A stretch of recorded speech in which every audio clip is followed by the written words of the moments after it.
adjustable wrench is a must-have tool. So the question is that $10 adjustable wrench just as good as this Snap-on, which costs $136? Well, let's find out. In the first test, we'll see if an adjustable wrench can perform just as well as a combination wrench. Then we'll see if reversing the orientation of the adjustable wrench adds more turning power. Finally, we'll see which wrench offers the most strength. At a price of only $10, the least expensive adjustable wrench we'll be testing is made by Do Next. All the adjustable wrenches that we'll be testing are 10 inches or 250 millimeters in length. They claim that this is a professional hand tool. They claim it has a precision machine jaw for accurate fastener. They also claim a quality worm gear for smooth adjustment. And the Do Next is made in China. When it comes to tools, weight is often an indicator of quality, and the Do Next weighs 396 grams. A wrench with a lot of slop will self-adjust and back off with movement or vibration. And the $10 Do Next has 1 millimeter of side-to-side movement and 0.82 millimeters of up and down movement with the lower jaw. I'll tape the wrench to the test jig to keep it centered and on the bolt. I'm able to tighten the worm gear to press the upper and lower jaws tight up and against the nut. So let's see how much the wrench backs off when they experience a vibration from a compact impact wrench for a fraction of a second. As the impact wrench causes vibration, the worm gear on the Do Next is reversing, and the jaws are opening and the gap grew to 0.81 millimeters. At a price of $13 is this Doyle brand, which is sold at Harbor Freight. They claim it's machined for super smooth operation and a tight grip on fasteners. We're going to test that. They also claim it's constructed of heavy-duty chrome vanadium steel. It's supposed to have a maximum jaw capacity of 1 7/16 inch. And the Doyle is made in China. And it's 464 grams for the Doyle. And the Doyle has more side-to-side jaw movement than the Do Next at 1.72 millimeters. It also has more vertical jaw movement at 1.53 millimeters. With so much slop in the jaws, the Doyle's jaws opened up quite a bit at 1.21 millimeters. At a price of $16 is this Irwin brand. They claim it's made of shock-resistant and heat-treated S2 steel. Includes both SAE and metric scales. They claim it has an extra wide capacity. And the Irwin is made in India. And the Irwin weighs 391 grams.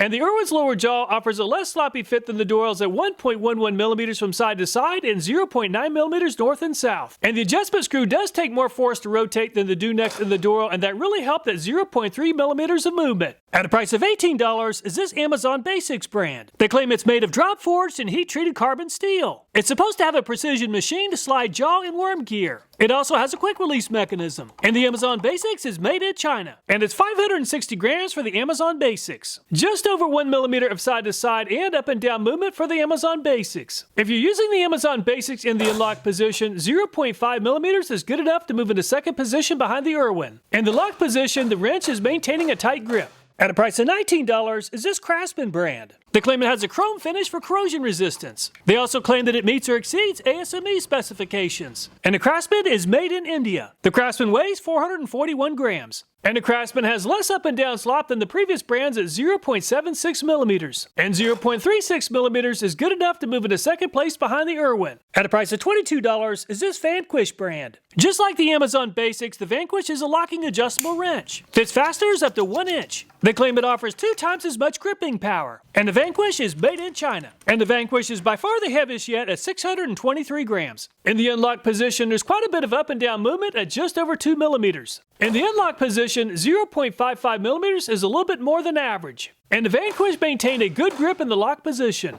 Also the price of $22, the same price as the Vanquish, is this Crescent brand. The Crescent is also a locking adjustable wrench. They also claim it delivers 2 times the gripping power on a rounded fastener. Anti-slip adjustable jaw for a wide variety of fasteners. And the Crescent is made in China. And the Crescent weighs 591 grams. The Crescent has less up and down movement than the Vanquish at 1.16 millimeters. And 0.49 millimeters in the unlocked position is about the same as the Amazon Basics. In the locked position, the Crescent maintained a very strong grip. At a price of $23 is this SK Tools brand. And SK Tools is made in China. They claim it has a 1 1/4 inch maximum jaw opening. High polish finish also lets you easily wipe away gunk and grease. Includes SAE and metric scales. And it's 466 grams for the SK. And the SK has the least amount of up and down slop yet at 0.7 millimeters. And 0.26 millimeters is the best yet. At a price of $24 is this DeWalt brand. They claim minimal jaw movement between movable and fixed jaws for precise adjustments. They claim it has an extra wide jaw capacity. Wide solid steel handle for strength and comfort. Laser etched markings in SAE and metric for precise adjustment. And the DeWalt is made in India. And the DeWalt weighs 424 grams.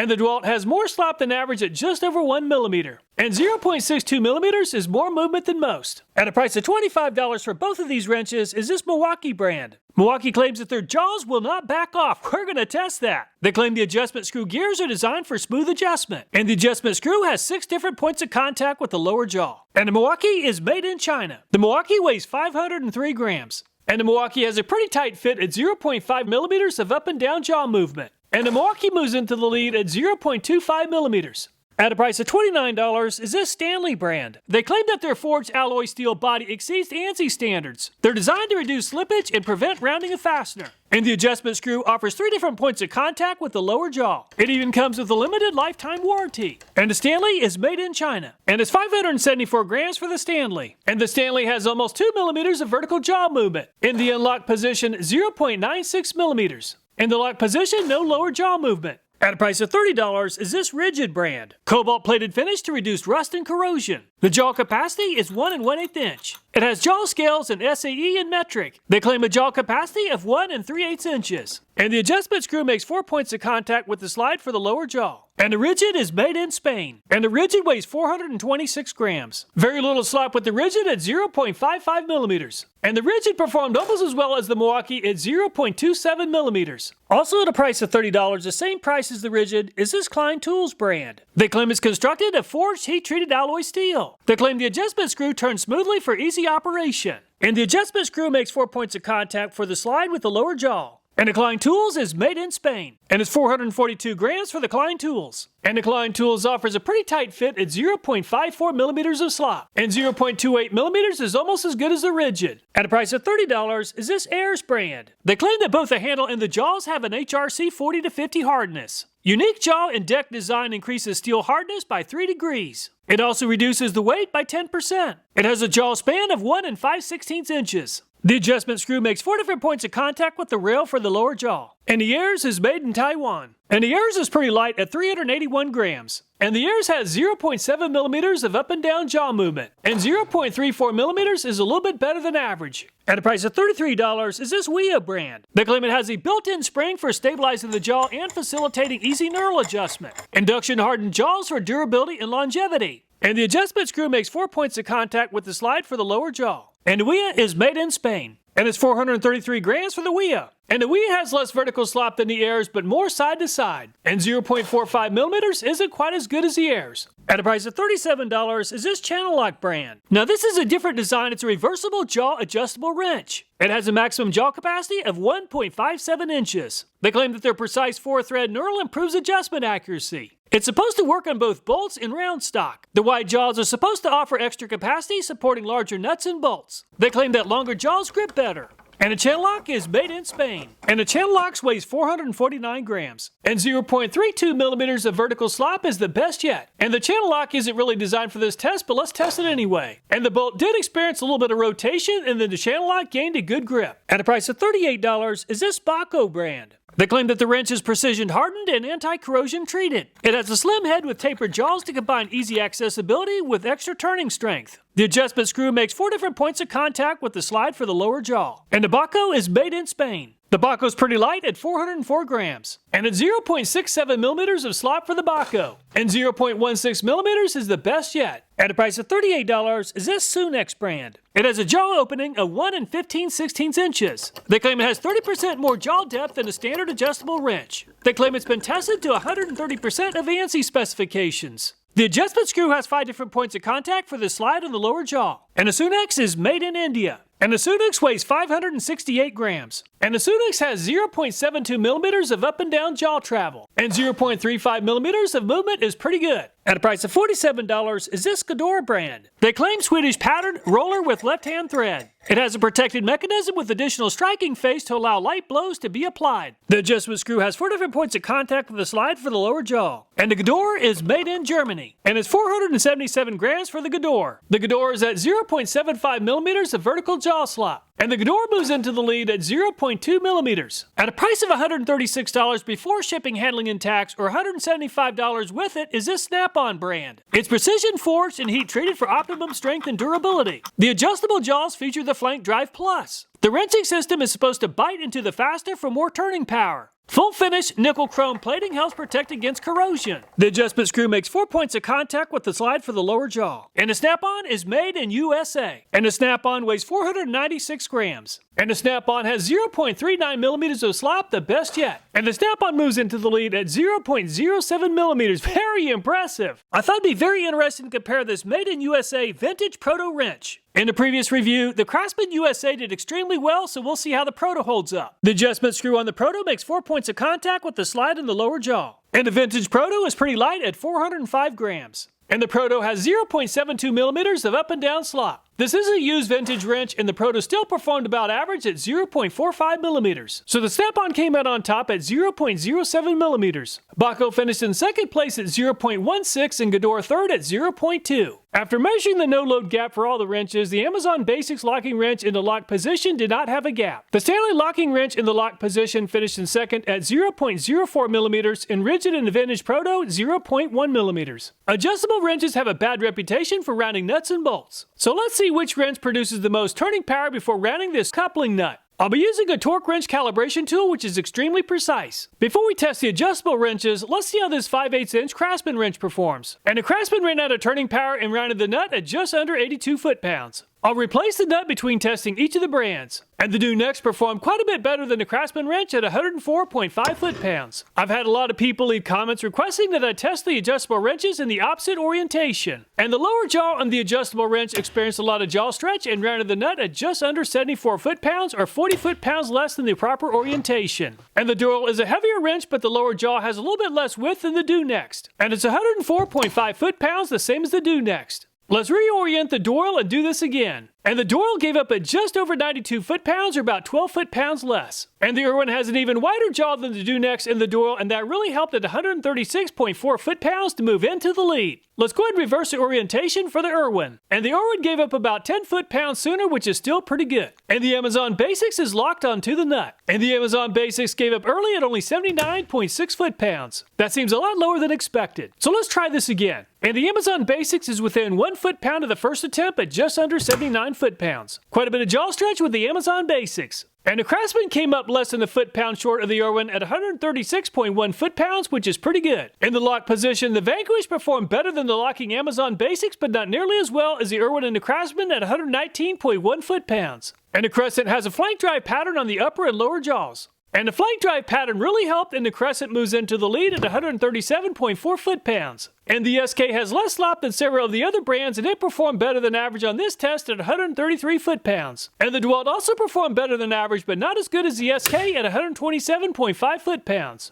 And the Milwaukee is a pretty heavy wrench at just over 500 grams. And the Milwaukee performed well above average at 133.6 foot-pounds. And the Stanley locking wrench is locked onto the nut, but it trails the leaders by quite a bit at 108.5 foot-pounds. And the lower jaw on the Rigid just doesn't seem as strong as the top 5 brands, and it's over for the Rigid at 119.5 foot-pounds. And the Klein Tools is also made in Spain just like the Rigid. And the Klein Tools gave up early at 120.1 foot-pounds. And the Ayers has a unique jaw design. And the Ayers moves into the lead at 139.3 foot-pounds. And the Ouija is made in Spain just like the Rigid and the Klein Tools. And the Ouija gave up early at 118.7 foot-pounds. And the channel lock wrench is designed to be used in the reverse direction, and it lost grip early at 84.7 foot-pounds. Let's try it in the other direction anyway. And the wrench just doesn't generate much turning power before slipping off the nut. And the Baco was also made in Spain, and it really struggled at 109.4 foot-pounds. And the Sunex looks really heavy duty, but it gave up early at 121.6 foot-pounds. And the Gador really struggled in this test at 105.9 foot-pounds, or about 1 foot-pound better than the Harbor Freight Doyle. And the Snap-on claims that their flank drive system delivers more turning power, and the Snap-on moves into the lead at 144.6 foot-pounds. Very impressive! And the vintage used Proto wrench still has what it takes to beat many of the new wrenches at 125.5 foot-pounds. So the Snap-on came out on top at 144.6 foot-pounds. Ayers finished in second place at 139.3, and the Crescent locking wrench third at 137.4 foot-pounds.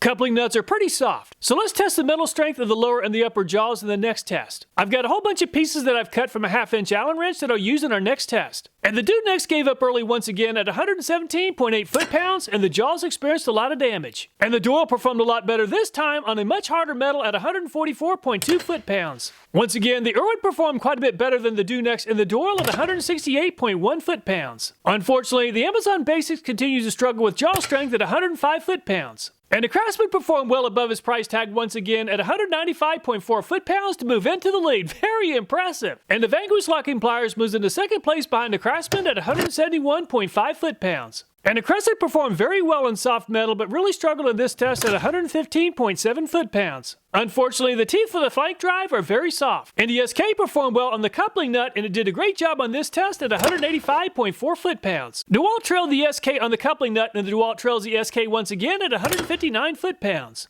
And the Milwaukee did a great job on the coupling nut, and it did a great job once again at 193.3 foot-pounds to move into second place behind the Craftsman. And the Stanley Locking Pliers continue to struggle at only 119.2 foot-pounds. And the Ridge's turning power is about average at 169.1 foot-pounds. And the Klein Tools struggled on the softer metal, but 184.3 foot-pounds is quite a bit better than average. Just like the Crescent, the Ayers uses a flank drive-like pattern, and that really hurt it on this test at 143.3 foot-pounds. Just like the Rigid, the harder material really helped the Wea at 170.8 foot-pounds. And the channel lock is just way too soft, and it gave up early at 93.5 foot-pounds. The teeth in the jaw experienced a lot of damage. And the Baco continues to struggle at only 142.1 foot-pounds, or about 12 foot-pounds below average. And the Sudex performed about average at 163.8 foot-pounds, and the jaws experienced a lot of damage. And the Gador struggled with the coupling nut, and the Gador continues to struggle at 143.5 foot-pounds. And the Snap-on came out on top for turning power with the soft coupling nut, but the metal destroyed the teeth on the Snap-on. And 163.6 foot-pounds is about average. And the old vintage used Proto is able to hold its own against the young whippersnappers at 188.2 foot-pounds. Not bad for an old used wrench. So the Craftsman came in on top at 195.4 foot-pounds. Milwaukee finished in second place at 193.3, and the vintage Proto third at 188.2 foot-pounds. Unfortunately, I've broken a lot of tools, pushing them past their limits. If you use an adjustable wrench to apply leverage to square or flat stock, we'll see how much force they can handle. For safety reasons, I'll be securing the wrenches to the tester and wearing a lot of protective gear. Jaw length and build quality have a huge impact on performance, and the Dude Next made it to almost 600 pounds. And the lower jaw experienced a pretty big crack. And the Doyle is a much heavier wrench than the Dunex, and the extra material really helped. And the Doyle made it past 1,100 pounds before it finally broke. And the Irwin weighs about 15% less than the Doyle. And the lower jaw broke off the Irwin at close to 650 pounds. And the Amazon Basics broke the soonest yet at 563 pounds. The lower jaw is the point of failure. And the Craftsman weighs about 15 grams less than the Doyle, but it still performed well at over 1,000 pounds when the lower jaw broke. And the Vanquish Locking Wrench is the heaviest wrench in the lineup. And the Vanquish finally let go at almost 1,000 pounds. The adjustment screw destroyed the threads on the slide for the lower jaw. And the Crescent finally broke at 1,061 pounds when the lower jaw broke. The SK weighs a little bit more than the Craftsman, and it performed well at close to 1,000 pounds. Unfortunately, the jaw stretch and the thumb screw is now seized.